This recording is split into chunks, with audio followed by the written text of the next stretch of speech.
reporting for Heart Rhythm TV. I'm Mehek Dande, and I'm joined today by Dr. Jared Bunch, Professor of Medicine and Section Chief of Cardiac Electrophysiology at the University of Utah. Dr. Bunch, welcome. Thank you for having me. Of course, it's our pleasure. So today is officially the start of the Heart Rhythm Society AFib Awareness Campaign in parallel with the National AFib Awareness Month. And we would love to hear from you about the mission of this campaign and what's in the pipeline. Yeah, I think it's an exciting time for us. Obviously, this is our most common rhythm that we manage, that we see. And as people begin to self-diagnose with Apple Watches and things, it's just increasing the volume coming to us. And so we're tasked with some unique challenges. One is we need to be better at education. We have to disseminate this education quickly in digestible parts and things that make people feel at ease and not make them anxious, but also get the right treatment. And we also have to arm our physicians in our centers with the appropriate tools, the appropriate referral pipelines, and make sure that people can be seen early, because we know early management is critical. And so I think it's a really helpful time for us to be energized in this effort and really renew what we want to do for the upcoming year to really help people, because we know if we manage things early, we're going to help people not only feel better, but live longer and have less complications of fibrillation.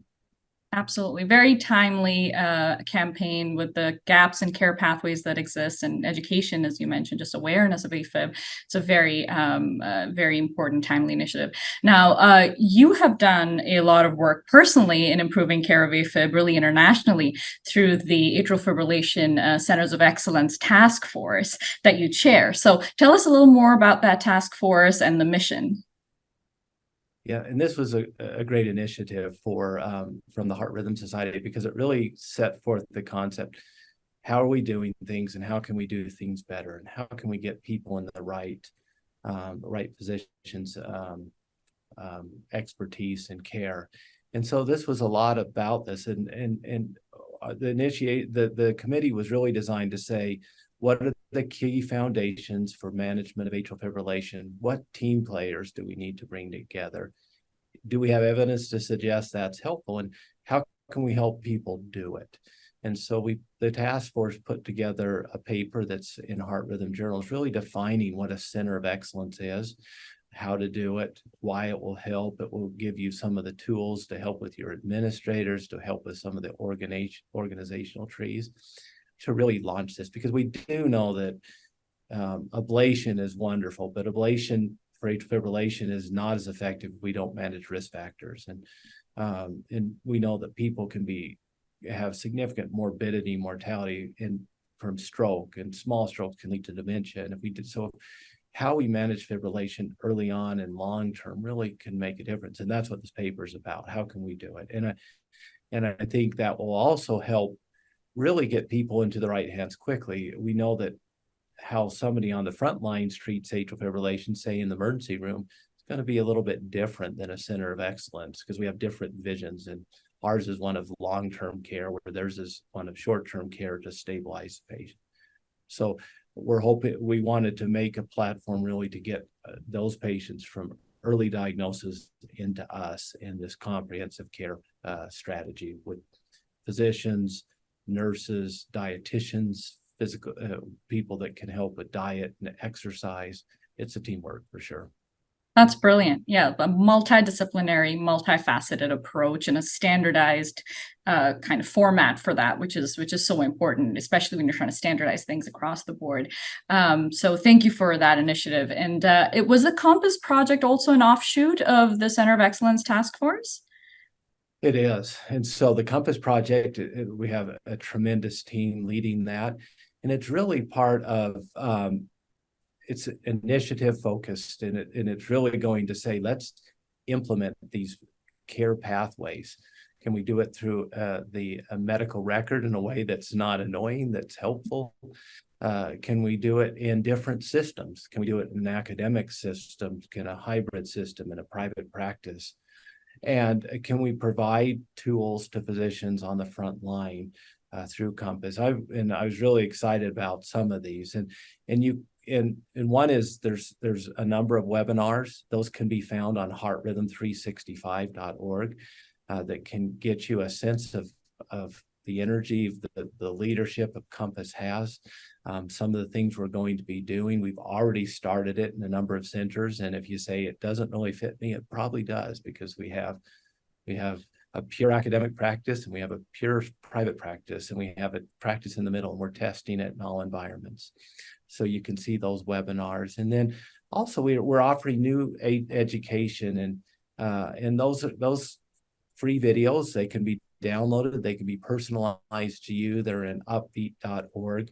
And we did that here at the University of Utah. When I came here, I said, we've got to do better at our education. So we used whiteboards and simplistic ways to demonstrate complex concepts to patients. And Heart Rhythm did it much better than we did. They went on to go on and say, what's atrial fibrillation? What's a rhythm control approach? What does it mean to be an electrophysiologist? And those are all whiteboard motion videos that have been scaled to allow a broad understanding with a broad range of healthcare literacies. So I really think those can be helpful, and you can go grab those at any time. There's some more in the pipeline that I'm excited about that founded upon the same concept. But let's get you some videos you can use in clinic. Excellent, excellent. We're excited to collaborate to promote that message of going to upbeat.org, watching these videos. I've personally seen them. They're fantastic, very easy to digest, focused on adult learning. Excited about some of the quality improvement projects and EMR integration that's in the awning.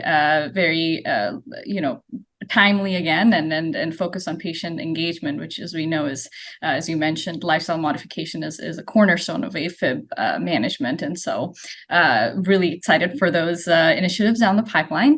And finally, at the start of the HRS AFib Awareness Month, Dr. Bunch, what message would you like to give to our providers as well as our patients?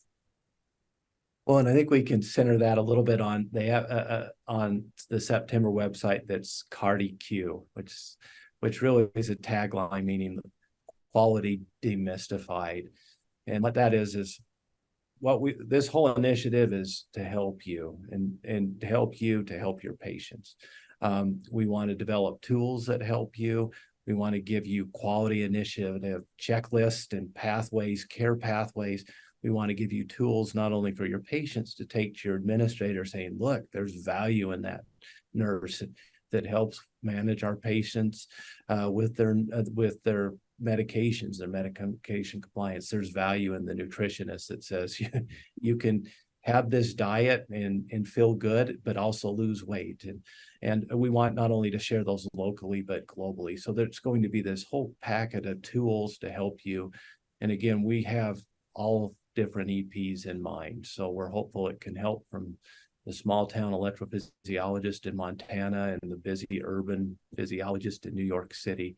We're hoping to help you all. And we welcome your feedback as you start using them, because you have a lot of insight too. Provide us insight and say, this doesn't quite work for me. What about this idea? And we'll integrate that and embrace it, because this is evolving just like the care of atrial fibrillation is evolving. Fantastic. An evolving, wonderful mission. Great work so far, Dr. Bunch. Thank you so much for all your hard work in tackling this high morbidity, mortality, most common heart rhythm disorder that we really could do a better job of managing, and for, more importantly, involving our patients. So thank you so much for joining us today. And to all our viewers, stay tuned for more content from HRS AFib Awareness Month. Thank you for watching.